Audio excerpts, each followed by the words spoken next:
विधानसभा budget अधिवेशन आरंभ मे 5 तारिख पर्यंत चलिबाकु थिबा एही अधिवेशन दुईटी पर्याय हेबो जेउंतरे 31 कार्य दिवस रहिछि। तेबे आरंभरु राज्यपाल s.c.jamir तांकर अभिभाषण रखुछंती। या उपरे 2 दिन धरी गृह रे आलोचना हेबो। 23 तारिख रे अर्थमंत्री शशिभूषण बेहेरा 2018-19 आर्थिक वर्ष लागि चिठा बजेट आगत करिवे। आपण देखुछंती विधानसभा सीधा प्रसारण s.c.jamir राज्यपाल तांकर अभिभाषण आरंभ करिवे।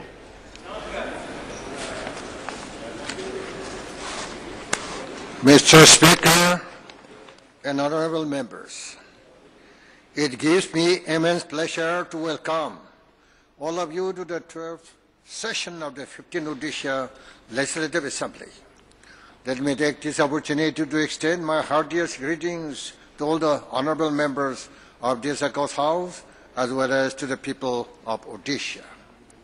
This August House has expressed its deep condolence on the sad demise of late Sabal Sahu, sitting member of this August House, late Rabi Rai, former Speaker Lok Sabha, late Durga Shankar Patnaik, Said Mustif Ahmed, former ministers, late Moraldhar Guru, former Minister of State, late Arjun Naik, Satya Bhama Jena, Sura Sethi, Samaya Kisku, all former members of this August House, late Jagarao Kabbarai, ex-Gram Rakhi, late Lakshmikanda Jani, ex-Constable, Odisha Police. I request honorable members to join me in paying tribute to late Binudhar Barir Belar Singh, Freta Topno, former Minister of State, late Nityananda Samandar Rai, Akhila Saunda, Krishna Chandra Swain, former members of this August House, and late Pradeep Kumar Banda and Manoranjan Lenga, ex-defense personnel of CRPF. The House may convey our heartfelt condolence to the brave families of the departed souls. We are commemorating the completion of 200 years of Baksi Jagabandhu led Baiga rebellion of Gorda. It was a valiant uprising of soldiers prior to independence, which occurred in 1817. Historical evidence suggests that it was the first war of Indian independence. My government, with ample historical justification, has moved the government of India to declare the Baiga rebellion as the first war of Indian independence.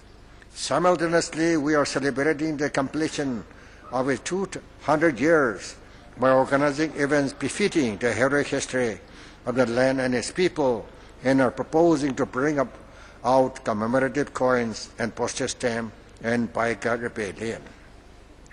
Now that the Union Cabinet has already constituted a tribunal under the Interstate River Dispute Act 1956, the people of Odisha are assured of their due share of water from Mahanadi River. Let me tell it in unequivocal terms that my government has always stood firmly with the people of Odisha on this issue. My government has urged the Honorable Prime Minister to issue necessary administrative directions under Article 256 of the Constitution to the state of Chhattisgarh to immediately stop construction of the ongoing projects, particularly the ongoing 6 barrages across Mahanadi. My government will have no stone unturned to protect the interests of the people of Odisha on River Mahanadi. Similarly, my government is pursuing Balavaram issue in the right direction to protect the interests of our state and people. Technology is driving force of our growth engine.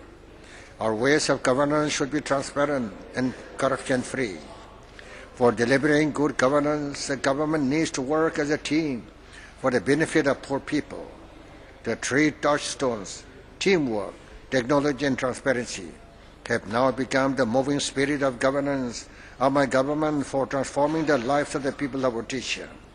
The 3 Is, irrigation, infrastructure, and inclusion, to emphasize enhanced irrigation facilities for agriculture, development of infrastructure, for holistic growth of both rural and urban Odisha, inclusion of STs and SC women, and marginalized communities in the process of governance have resulted in the achievement of sustainable growth. From Orissa to Odisha and from Oriya to Odia, my government has taken a lot of efforts to preserve, protect, and promote Odisha language. I take pride in saying this before this August House, that it was only due to the sincere efforts of my government 4 years ago that Odia language was recognized as the 6th Indian classical language of the country.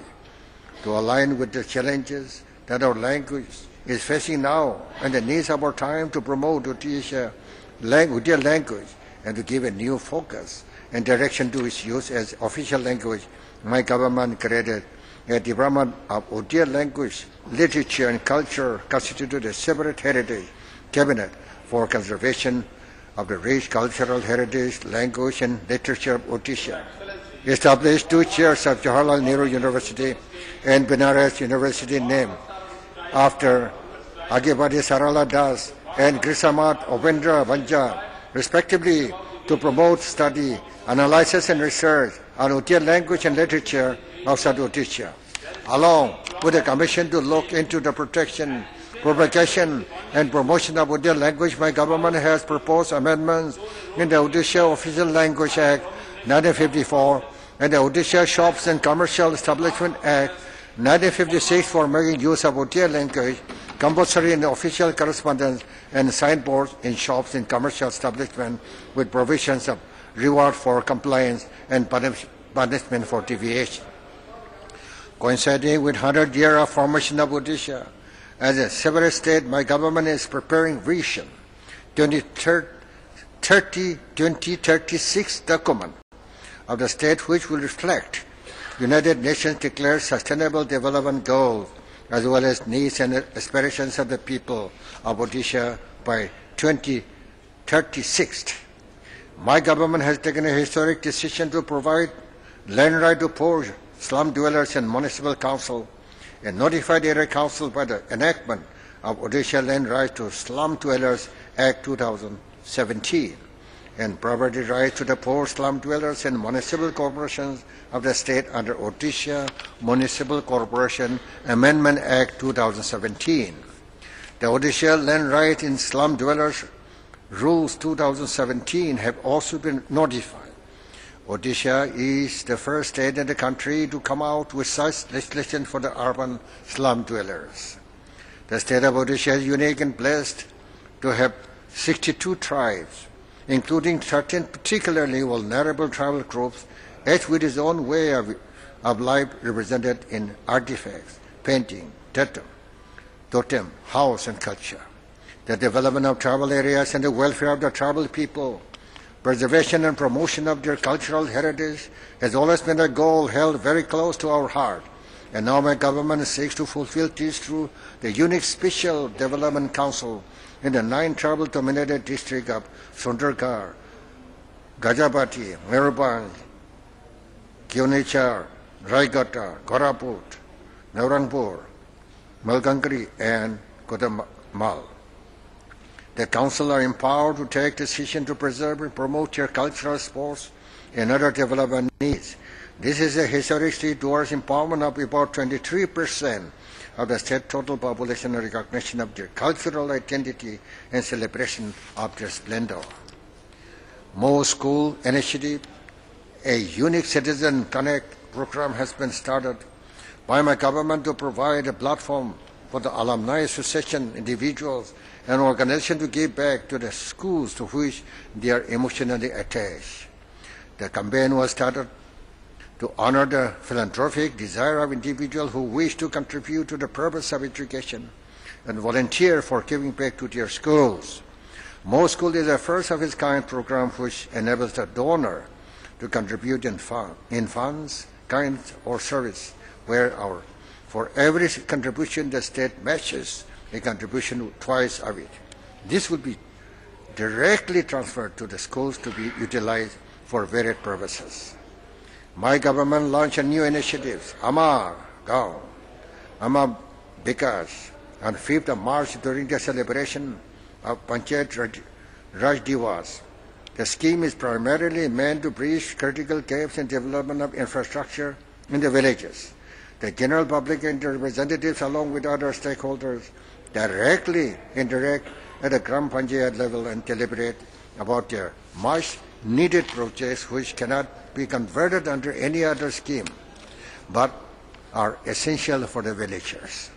The schemes envisages direct video interaction with the Chief Minister of the state.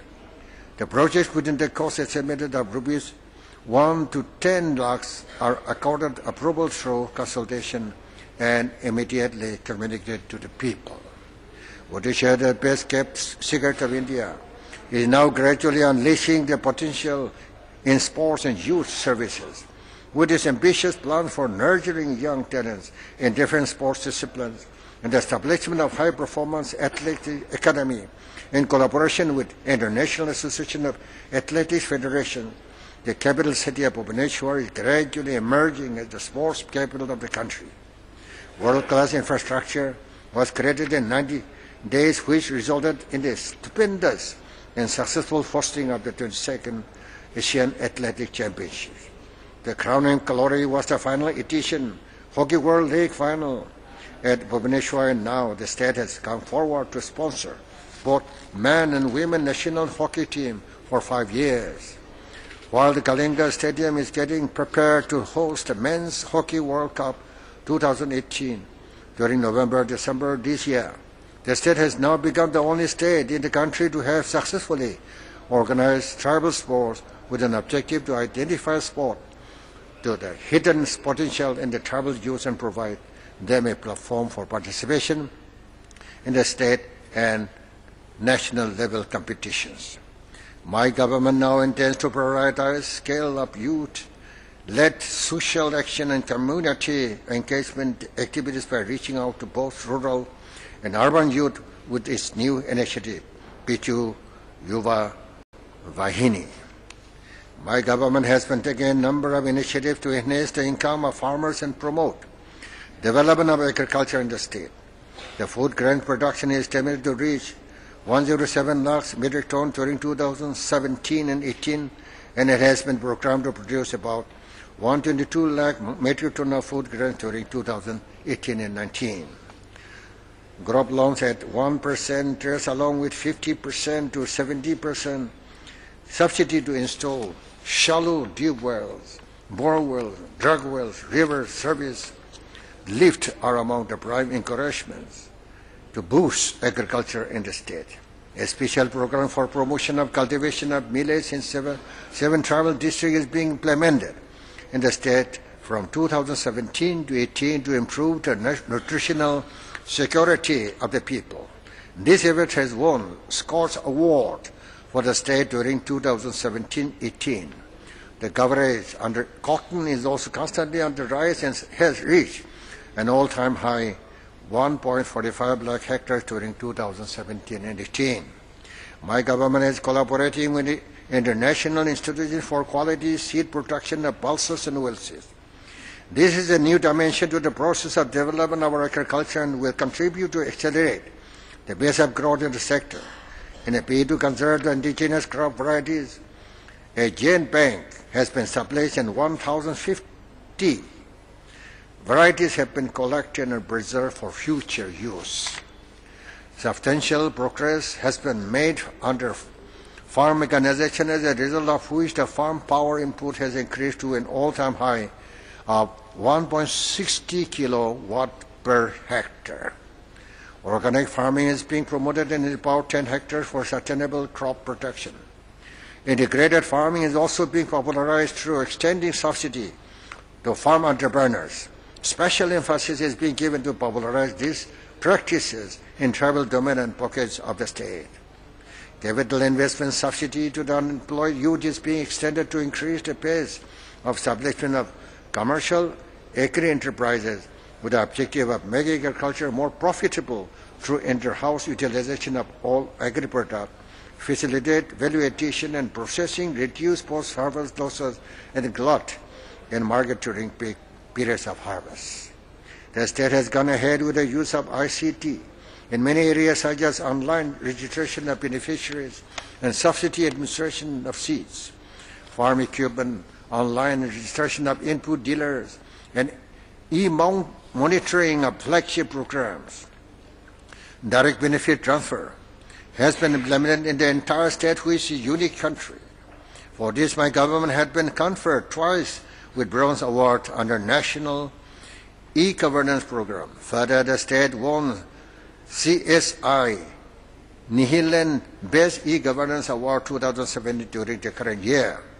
Mobile apps are also being developed to monitor programs on a real-time basis.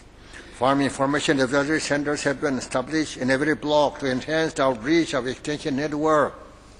The potential of cooperatives for entering a wide range of services like crop insurance, paddy procurement, efficient management of warehouses, agricultural market reforms, and developing the BSCS as one-stop destination for all agricultural inputs at Gram Panchayat level for the farmers in general and various section of the state in particular has always been recognized by my government. Computerization of all BSCs in the state will be a unique first example in the country. This process is expected to complete by the end of March 2018. My government has also taken initiative to construct go-downs at BSC level. My government has been providing crop loans to farmers at 1% rate of interest. This has empowered the landless, rural lessees, sharecroppers, tenant farmers, rural women to avail hassle-free credit from the banks without any collateral security. My government is taking initiatives to bring more farmers under crop insurance. The registration of non-loanee farmers under crop insurance has increased more than 4 times from 30,000 during 2016-17 to 1.39 lakh during 2017-18. My government has taken steps for conversion of all Kishan credit sale to Rubaya Kishan cards in 2017-18 to enable the farmer member to access their sanctioned loans through all types of ATMs and BOS network and BSCS and LMBCS functioning in the state. In order to minimize the post-harvest loss and encourage the producers to get returns, community drying platform cum threshing floor are being constructed at Gram Panchayat level. To access market, information, proper crop planning, and better prices have been produced. About 60,000 mobile phones have been distributed to farmers across the districts. As part of the agricultural marketing reform, my government has decided to set up more e-platforms for facilitating e-trading in selected markets under regulated market committees in the state. My government is committed to increase areas under irrigation in the state in the shortest possible time. During 2017-18 project for creation of 2.95 lakh hectares of additional irrigation potential have been taken up. It has been planned to take up some new medium irrigation projects, diversion where without major submersions, and forest diversion, which can be completed within 3 to 5 years. In the first phase, during 2018-19, construction of 2 new projects, Kusumi and Bankatira,